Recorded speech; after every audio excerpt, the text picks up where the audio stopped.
नमस्कार, स्वागत आपका के हरियाणा पे। मैं हूं आपके साथ रमेश जाखड़। लगातार पंचायत चुनाव से संबंधित अपडेट हम आप लोगों तक पहुंचा रहे हैं। तो इसी कड़ी में आज मैं आपको ले चलता हूं फतेहाबाद जिले के गांव केरढाण में, और यहां पे आपको बता दें कि राजेश भिंचर जो कि हमारे साथ मौजूद हैं, इनसे बातचीत करेंगे कि आखिर किस उम्मीद को लेकर के, किस सोच को लेकर के चुनावी मैदान में जो है वो ये उतरे हुए हैं। अगर मैं आपको यहाँ पे दिखाना चाहूँ तो ये तस्वीरें कुछ दिखाना चाहूँगा, ये इनके कुछ चुनावी वायदे हैं। कैमरा सहयोगी से गुजारिश करूँगा कि इसको पूरा जूम करके फोकस करें इस पर।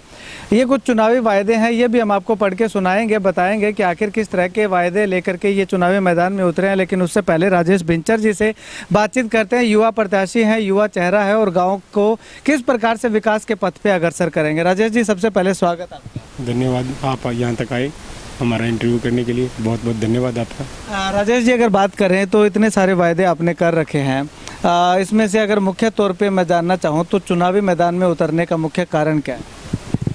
चुनावी मैदान में उतरने का कोई मुख्य कारण कोई इंसान खुद सोच के नहीं होता कि मैं चुनाव लड़ूंगा या और लड़ूंगा। लोगों की राय थी कि एक सही चुनाव लड़ना है, एक अलग तरीके से चुनाव लड़ना है, एक पारदर्शिता से चुनाव लड़ना है।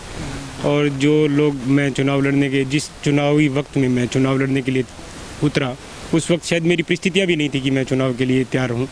लेकिन जिस हिसाब से लोगों ने, मेरे दोस्तों ने, या जिस मैं मुहिम से जुड़ा रहा हूँ, उन लोगों ने मुझे सजेस्ट किया कि तुम्हें चुनाव के लिए जाना चाहिए, तो मैं आज आप लोगों के बीच हूँ। मुद्दों की अगर बात करें तो मुद्दे क्या क्या हैं, चुनावी मुद्दे क्या लेकर? चुनावी मुद्दे आपके पास हैं, आप पूछिए कि चुनावी मुद्दे। मैंने तो अपने जो चुनावी मुद्दे हैं वो मैनिफेस्टो के रूप में आपके सामने है। ठीक है, यानी कि ये जो समस्याएं हैं गांव में, पहले आपने जांचा परखा कि ये समस्याएं, इन समस्याओं को दूर करने के प्रयास से जो है वो आप चुनावी मैदान में आए। कोई भी इंसान, आप एक बात कीजिए, आपने ये मैनिफेस्टो ले रखा है, अगर मुझे मुद्दे अगर पता नहीं होता तो क्या मैं मैनिफेस्टो बना सकता था? मुझे पता है कि ज़मीनी तौर पर लोगों की समस्याएं क्या है, तभी तो मैनिफेस्टो बनाया है। अगर मैनिफेस्टो बनाया है, उसमें जो मुद्दे रखे हैं वो गांव के वास्तव में मुद्दे हैं। ठीक है, इसमें आपने एक लाइन दे रखी है कि गांव में चिट्टे की रोकथाम के लिए हर संभव प्रयास किए जाएंगे। तो प्रयास किस तरह से किए जाएंगे ये नहीं? एक चिट्टा तकरीबन आज से 7 साल पहले की बात होगी। इस गांव में कोई भी आदमी इस नाम का जिक्र जरूर सुनता था कि चिट्टा है, पंजाब में चिट्टा बिकता है, पंजाब में लोग चिट्टा पीते हैं। लेकिन हरियाणा में ऐसा था नहीं। वो धीरे धीरे बॉर्डर पार करके आने लगा। हमारे की एसीपी साहिबा थी शायद, संगीता कालिया जी, उनका भी उस मामले को लेकर एक विवाद भी हुआ अनिल विज के साथ। उसके बाद धीरे धीरे ये हमारे यहाँ बॉर्डर पार एंट्री करके आने लगा। देखिए, नशा कोई भी है, नशा कोई भी कर रहा होगा, जो चिट्टा पी रहा है उसको पता नहीं है कि वो अपनी मौत पी रहा है। लेकिन दिक्कत क्या है कि अब एक 18 साल का लड़का है। जब मैं 18 साल का था तो जितनी बुद्धि आज मेरे पास है, उस वक्त उतनी बुद्धि नहीं थी। ये एक सच है। कोई भी जो बच्चा है, लोग वो कसूरवार थोड़ी है। अब ठेके में शराब बिक रही है तो पी रहे हैं, आप भी पी रहे होंगे, शायद मैं भी पी रहा हूँ। ये कोई आदमी अब कहता है कि वो कौन सा भला है, कोई कुछ भी कहे, लेकिन जो चीज़ बिक रही है वही पी रहे हैं ना। दुकान पे सिगरेट बिक रही है, सरकार इससे 72% टैक्स वसूल करती है और हमारे लोगों के बीच भेजती है, इसीलिए हम पीते हैं। चिट्टा है इसीलिए बच्चे पी रहे हैं, चिट्टा नहीं होगा तो नहीं पियेंगे। आज से 4 महीने पहले इस गाँव में सरेआम चिट्टा बिकता था, आज नहीं बिक रहा है तो कम से कम नए तो नहीं सीख रहे हैं। फ़र्क तो है ना इस बात का। तो बस यही बात है। इसको रोकने का तरीका कोई मैं अकेला नहीं, तो कोई अकेला सरपंच रोक सकता नहीं, कोई अकेला कोई गांव का नागरिक रोक सकता। रोक सकते हैं इसको सब लोग मिलके, लेकिन सब लोगों को मिलके रोकने के लिए पहले जो अग्रणी इंसान होता है उसको आगे खड़ा होना पड़ता है, विरोध भी झेलना पड़ता है। अब जिस चीज़ का विरोध करेंगे, अगर चिट्टे का विरोध करूँगा मैं, तो चिट्टे की खिलाफत सहन करने की मुझे क्षमता भी होनी चाहिए, क्योंकि जो लोग इसको बेच रहे हैं वो भी तो अपनी ताकत लगाएंगे ना सामने वाले को रोकने के लिए। अगर मुझ में इतनी ताकत नहीं है कि वो मुझे रोक सके, अगर मैं उनके सामने घुटने टेक दूं तो मैं गलत हूं। लेकिन अगर मैं खड़ा हूं सामने और लोग मेरे पीछे खड़े हैं तो गारंटीड है कि चिट्टे को हम रोक देंगे। यानी कि आपको खड़ा रहने के लिए लोगों को आपके साथ खड़ा रहना जरूरी है। बिल्कुल, एक बात तो मैं खड़ा रहूँगा तो लोग वास्तव में पीछे खड़े रहेंगे। जिस गाँव का मुखिया आगे खड़ा होगा उस गाँव के लोग पीछे जरूर खड़े होंगे, ये सत्य है। अगर आज देश का प्राइम मिनिस्टर कहीं खड़ा है तो लोग पीछे नहीं खड़े होते। कोई भी बात होती है, मुख्यमंत्री जहाँ स्टैंड करता है हरियाणा के मामले में, क्या हरियाणा के लोग वहाँ खड़े नहीं होते? जो अगर गांव का सरपंच है वो स्टैंड करेगा तो लोग उसके पीछे खड़े नहीं होंगे। ये कहाँ पे देखा है आपने? स्टैंड करना तो जरूरी है, सरपंच स्टैंड करेगा तभी तो लोग खड़े होंगे ना।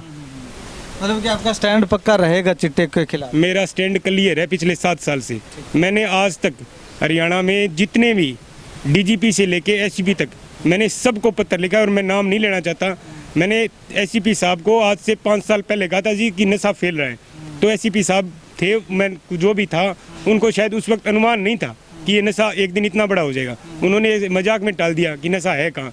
तो ये नहीं है कि आज तो उनको भी पता है कि इस नशे ने हमें गिरफ्त में ले लिया है, लेकिन उस वक्त उनको इतना एहसास नहीं था कि इतनी जड़ें इसकी मजबूत हो जाएगी। उस टाइम 3 लोग थे, आज वो 300 बन गए हैं। 3 को रोकना आसान था, 300 को रोकना मुश्किल है, और कल को 3000 हो जाएंगे तो बहुत मुश्किल हो जाएगा। इसके अलावा अगर बात करें तो गांव ग्राम पंचायत को जो है एक अलग से पंचायत बनाने के लिए किस तरह का प्रयास आपका रहेगा? देखिए, जहाँ विकास होगा, अब लोग कहते हैं पानी, हकीकत है कि चारों तरफ से नहर से पानी से घिरा हुआ है और लोगों के पास पीने को पानी नहीं है। अब अगर मैं एक सरपंच हो गई ये काम नहीं करवा पाया तो फिर वो गलत होगा ना। अब राशन मुद्दे इतनी ज़मीनी है, हकीकत में आप मेरे से बात करने से पहले अगर आपको गांव के लोगों के पास जाते ना, मैं आपको 200 घरों में ले चलता हूँ, राशन कार्ड नहीं है हकीकत में। अगर सरपंच लोग बने हैं, उन्होंने राशन कार्ड तक नहीं बनवा पाए, तो वो कहते हैं कि हमने काम किए हैं, चाहे कोई भी कह रहा हो। अगर राशन कार्ड नहीं बनवा पाया कोई गांव का सरपंच है, और तब तो 2011 में सर्वे हुआ था, 2011 के हुए सर्वे आज 2023-22 चल रहा है, 2021 में जनगणना होती। इस देश में 10 साल बाद जनगणना होती है। कोई भी आदमी 10 साल के बीच में कुछ नहीं करवा सकता। बीपीएल कट गया तो कट गया, किसी की अप्रोच है तो वो करवा दे तो ठीक है। अब आयुष्मान कार्ड बने तो उसी सर्वे पे बने हैं ना, जो भी काम हो रहा है उसी सर्वे पे हो रहा है। तो उस सर्वे में जिन लोगों के राशन कार्ड कटे उनके राशन कार्ड नहीं आज तक। आप गांव में पूछ के आइए। हकीकत में जो माहौल है ना, जो ज़मीन पे जो माहौल है और ज़मीन पे जो लोगों का दर्द है वो बहुत ज़्यादा है, इसमें कोई दो राय नहीं है। काम लोगों को चाहिए, 100% लोगों को काम चाहिए, कोई दो राय नहीं है। किसी से कोई मतलब नहीं है। सरपंच का मतलब होता है लोगों को काम। 25% लोग होते हैं गाँव में जिनको सरपंच की कोई आवश्यकता नहीं होती, ये मैं मान सकता हूँ, ठीक है, वो अपने आप में संपन्न होते हैं।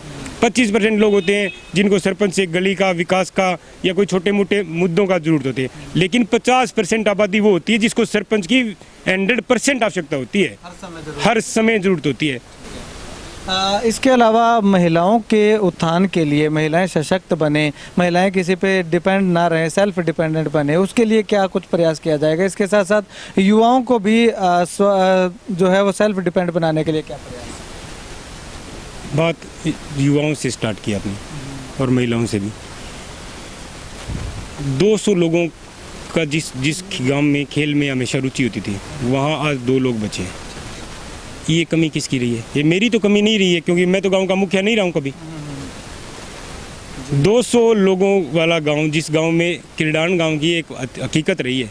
आज से 15 साल पुराने किसी भी बुजुर्ग से 10 साल पहले भी किरडान गांव का रिकॉर्ड क्या था? हर आदमी कहता था भी खेल में किरडान गांव को रिकॉर्ड है। खो खो को प्लेयर बोलो किरडान में मिली, बोलो कबड्डी को प्लेयर बोलो किरडान में मिली, बोले वॉलीबॉल का प्लेयर बोलो किरडान में मिली। आज चिट्टे का प्लेयर तो गाँव में मिल सके, पर बाकी कोई चीज़ को प्लेयर को नहीं मिले। तो मी खातर कोई दोषी में या दोषी तो मी खातर बे मुखिया मानूंगा मैं तो, जकाई गांव ने पहला सरपंची करी है और जकाई गांव पर राज करी है। हकीकत है। बात रही महिलाएं की, देश उगे माया प्रधानमंत्री जी उन लेगी, मुख्यमंत्री तक हर कोई यहाँ को है कि महिला सशक्तिकरण पर काम करा करे भी है। शायद केंद्र सरकार स्कीम भी बनावे। कितनी स्कीम है केंद्र सरकार की और राज्य सरकार की जो कि गाँव का लोगन बेरो है? बहुत कम है। आप पत्रकारिता करते हैं, चलो आप बता दीजिए कितनी स्कीम लोगों को पता है? बहुत कम पता है। ये तो मोदी जी है भी, ठीक है भी, आपकी स्कीम मांग बारे में बेचना ज़्यादा हुआ है मन। हाँ तो कोई दो राय को नहीं भी बढ़िया तरीकों में प्रमोट करे तो शायद कुछ स्कीम पहुँच गई होगी लोगों तक या कुछ स्कीम पर विचार चले। लेकिन हकीकत तो है इनकी केंद्र सरकार की स्कीम बनावे। महिला उत्थान खातर भी लोग प्रयास करें। आज पंचायती राज में 50% रिजर्वेशन दे दियो, वो सिर्फ ही खातर दियो नहीं कि महिलाएं आगे आवे। सरकार आंगनवाड़ियों लेके आशा वर्कर तक हर जगह में महिला आगे लेने खातर प्रयास करे। मनमोहन सिंह जी को प्रयास हो 2005 में भी महिलाओं आशा वर्करों ले गई, देश ने कुपोषण का शिकारों बचावा। तो भाई आंगनवाड़ी आशा वर्कर महिलाएं ले गई, ये भी महिलाएं नहीं जगह देश में 72% कुपोषण का शिकार होया करता। अरे आशा वर्कर बनी, कुछ लोग तो जब आशा वर्कर बनी जब भी यहाँ कहो गो बोले बड़ी आशा वर्कर की दुकान खोली है। मनमोहन सिंह जी की भी टाइम आज भी चीज़ की प्रशंसा करे कोई आदमी बड़ी बात को नहीं, लेकिन भी टाइम आलोचना बहुत सहन करी। वहाँ आशा वर्कर बनी। आज मेरे 2 गुड़िया है। मेरे गुड़िया जब मेरी वाइफ जब प्रेग्नेंट हुई 20 दिनों ले गए, जगह दिन तक भी डिलीवरी हुई है, भी दिन तक सारो काम मेरी मम्मी शायद नहीं देखियो को, लेकिन मैं आशा वर्कर जरूर देखियो है। तो आ महिला सशक्तिकरण है नहीं, सरकार की स्कीम है, केंद्र सरकार की स्कीम है। आज सिलाई सेंटर ले गए, हर चीज़ तई सरकार की, केंद्र सरकार की इसी बहुत सारी स्कीम्स है जो कि वेलफेयर स्कीम है, जो कि आम आदमी तई, आम महिला तई पहुंची को नहीं। लेकिन सरकार स्कीम बनावे, कुछ स्कीम कागजा में रह जाए, कुछ स्कीम दौड़ जावे। मतलब कि वे सारी स्कीमा थे गाँव में लेके आने को प्रयास था। बिल्कुल 100%। जब मैंने इतना पता है कि केंद्र सरकार के स्कीम बना के किया काम करने लग रही है, तो थाने इतना भी विश्वास होना चाहिए कि मैं भी स्कीम ले दूँ। ठीक है, यानी युवाओं के उत्थान का जो भी स्कीम है वे सारी स्कीमा लेके 100%। एक बात बताओ, जो क्या गाँव की 6000 पॉपुलेशन है, 6000 वोटर है, 10,000 ज़्यादा पॉपुलेशन है, और जो क्या गाँव में 2000 यूथ है। बींग गाँव में जो क्या गाँव का मैं फौज में लगन खातर छोरा बाजे, बींग गाँव में ट्रैक को नहीं दौड़ना रो। चलो तो यहाँ बताओ, यूँ बड़ी विडम्बना की उसके ई खातर की दोष है। छोरा सड़क पर बाजे, ट्रैक न होने की वजह। अगर ट्रैक हो तो कोई ट्रैक पर बाजेगा, सड़क पर बाजेगा, क्योंकि जगह दिन में ग्राउंड में दौड़ेगा नहीं बड़े, जगह दिन तो ट्रैक ही चाहिए को नहीं। और सड़क पर दौड़े दो, ट्रैक पर दौड़े में फर्क हुआ है। बा कोई आदमी फौज की भर्ती में जावे नहीं, बिन पूछियो भी फर्क क्यों है, और वो फर्क जो सेकंड को डिफरेंसेस हुए नहीं, वो बिन जिंदगी भर भुगतना पड़े। तो अंत में लोगों से क्या मैसेज, क्या अपील करना चाहेंगे? बस यही अपील करना चाहूँगा, आपको भी कहूँगा मैं कि आप लोग आए हैं, अगर मेरी बात आपको गलत लगी है तो आप बात अलग है, आप देख के जाइएगा किडान गाँव को। हर गांव, हर कोना, हर आदमी से मिल के जाइएगा। अगर इस गांव के लोगों ने मुझे आशीर्वाद दिया और अगर मैं इस गांव का मुखिया बना, तो 5 साल बाद ये वादा है आपसे मेरा कि, और इस गांव से भी, कि एक अलग किरदान दिखेगा आपको, एक नवीन, एक कुशल और एक बगैर चिट्टा मुक्त किरदान। चलिए, शुक्रिया बातचीत के लिए। तो यहाँ पे मैं आपको कुछ तस्वीरें दिखाना चाहूँगा। देखिएगा कि ये तस्वीर वो तस्वीर है जो इनका घोषणा पत्र है। इसमें अगर शिक्षा की बात करें तो शिक्षा में गांव में आधुनिक लाइब्रेरी का निर्माण, ज़रूरतमंद बच्चों को मुफ्त किताबें व स्कूल ड्रेस, सरकारी स्कूल में स्टाफ की कमी को दूर करना। स्वास्थ्य की अगर बात करें तो गांव में पीने के पानी के लिए शुद्ध पानी की उचित व्यवस्था, गाँव में 10 बेड का मिनी सरकारी अस्पताल, गाँव में समय समय पर मेडिकल कैंप, गाँव के पशु चिकित्सालय में सर्जन की सुविधा। खेलों की अगर बात करें तो सभी प्रकार के खेलों के लिए गाँव में खेल मैदान का निर्माण, दौड़ के लिए सिंथेटिक ट्रैक का निर्माण, गांव में अत्याधुनिक जिम का निर्माण करना, खिलाड़ियों के लिए खेलों का सामान, कोच की सुविधा उपलब्ध करवाना, खेल मैदान में लाइट, वाटर कूलर की व्यवस्था व समय समय पर ग्राम पंचायत द्वारा खेलों का आयोजन करवाना। गांव में वाटर वर्क्स का नवीनीकरण कर ब्रांच से नहर से सप्लाई जोड़ने का प्रयास, गांव में प्रत्येक ढाणी तक बिजली, पानी व पक्की सड़क की व्यवस्था, गांव में पानी की निकासी के लिए उचित व्यवस्था, गांव में खेतों में सिंचाई के लिए के नालों का निर्माण करना व पुलिया का निर्माण करना, गांव में कम्युनिटी सेंटर व महिला समुदाय केंद्र का निर्माण, सिलाई सेंटर व कम्युनिटी सेंटर दोनों का करवाना, खेड़ी नहर पर बिगड़ की तरफ से बड़े पुल का निर्माण, मृतक पशुओं का स्थान हड्डा रोड जिसे बोलते हैं वो गाँव के बाहर व अंडरग्राउंड ट्रीटमेंट सेंटर का निर्माण करना, सफाई में गाँव में सफाई के लिए कर्मचारियों की संख्या बढ़ाकर 10 करना, गाँव के सौंदर्यकरण के लिए पार्क का निर्माण करना, जिसके नाम जो है वो गाँव के स्वतंत्रता सेनानियों के नाम पर रखा जाना, गांव में जरूरी स्थानों पर डस्टबिन की व्यवस्था। अन्य की अगर बात करें तो गांव में मुख्य स्थानों पर सीसीटीवी कैमरे व स्ट्रीट लाइट की व्यवस्था करना, अपने नहीं बल्कि ज़रूरतमंद व्यक्तियों को मनरेगा व सरकार के द्वारा मिलने वाली स्वास्थ्य संबंधित सेवाओं से जोड़ने का प्रयास। सबसे बड़ी इम्पोर्टेंट घोषणा मैं इसको मानूंगा क्योंकि इसमें अपने नहीं सबसे पहले लिख रखा है, बल्कि ज़रूरतमंद व्यक्तियों को जो है वो सरकारी सुविधाओं का जो है वो लाभ दिलवाना। गांव में गरीब कन्या के विवाह पर 11,000 रुपये की सहायता राशि और गांव में ज़रूरतमंद व्यक्ति को BPL कार्ड व पक्के मकान देने का प्रयास करना। गांव पंचायत में ये तमाम मुद्दों को लेकर के ग्राम पंचायत केरडान से जो है वो राजेश भिंचर इस बार चुनावी मैदान में है। युवा चेहरा, युवा प्रत्याशी हैं और इनकी सोच को देख करके यूँ लग रहा है कि वाकई में इनके अंदर काम करने का जज्बा और जुनून दोनों कूट कूट के भरा हुआ है। आने वाले समय में अगर लोग इन पे अपना भरोसा जताते हैं, इनको गाँव का सरपंच चुनते हैं, तो आने वाले समय में विकास के बयार बहने का दावा वायदा जो है वो लगातार गाँव के लोगों के साथ साथ हमारे साथ भी इन्होंने किया है कि 5 साल बाद आकर के देखिएगा कि किस प्रकार से गाँव की तस्वीर जो है वो आपको देखने को मिलती है। खैर, अब ये गांव के लोगों पे डिपेंड करता है कि आखिर किस तरह का वो विकास चाहते हैं और किस तरह से किस प्रत्याशी को वो अपना गांव का मुखिया चुनते हैं। आप इस वीडियो को लेकर के और राजेश भिंचर द्वारा किए गए तमाम वायदों को लेकर के क्या कुछ कहना चाहेंगे, कमेंट सेक्शन में कमेंट करके जरूर बताइएगा। कैमरा सहयोगी विकास के साथ रमेश जाखड़ के हरियाणा।